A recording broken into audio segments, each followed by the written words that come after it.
Well, it doesn't matter how many shots you might miss if you make it when it counts. Of course, Zach Norvell certainly did that today. Let's head straight to Boise, where Lindsey Joy and Sam Adams have been covering the Zags in the NCAA basketball tournament.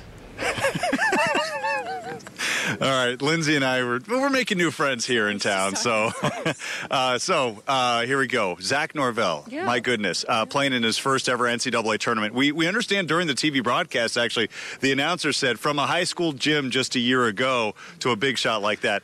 He was a redshirt last year. So he spent a year in college, his first ever NCAA tournament, and he hit one of the biggest shots in Gonzaga basketball history. Yeah, that's the funny thing is I said to Jonathan Williams, he's just a freshman, and he's like, hey, he's a redshirt freshman, and we've watched him do this for 2 years now. Well, they just saw him do it in the biggest moment that we've seen so far, at least from him. But it wasn't just Zach. The whole team really kept their composure, keeping that belief down the stretch that even when they were down with about a minute left, they still felt like they could win this game.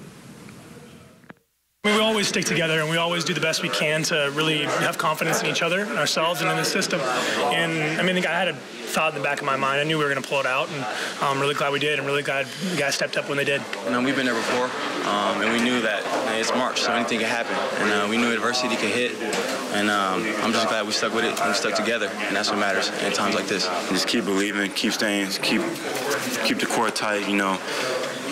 Basically just stay together, because if we start to spread out and start to do individual stuff, then we're going to break up. We don't need that right now, especially in late game situation. We need to stay together, we need to stay tight, and we need to continue to fight as a team, not as individuals. One other thing, obviously, we talk so much about experience. Gonzaga's been to 20 of these. They've won a game in every single one of the last 10 tournaments. These guys have been in these games before, and they really felt like that helped them down the stretch. The moment didn't get too big for them. Yeah, and I think it hurt UNCG playing its first NCAA tournament since 2001, clearly long before any of these players were on the basketball program. So that hurt UNCG. It helps Gonzaga. For more on tonight's big win, let's go to Joe McHale. Joe.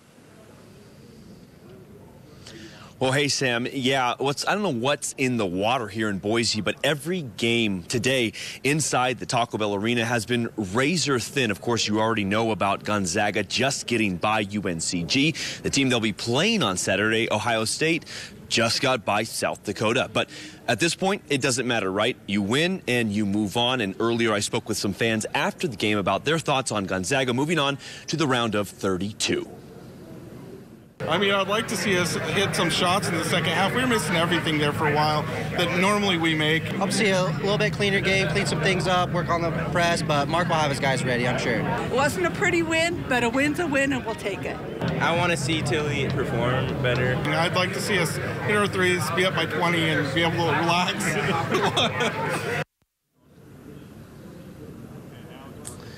Find out how they'll do. That game is on Saturday. Now, a couple seconds ago, I was talking about how close the games have been inside the Taco Bell Arena. There's one more going on right now.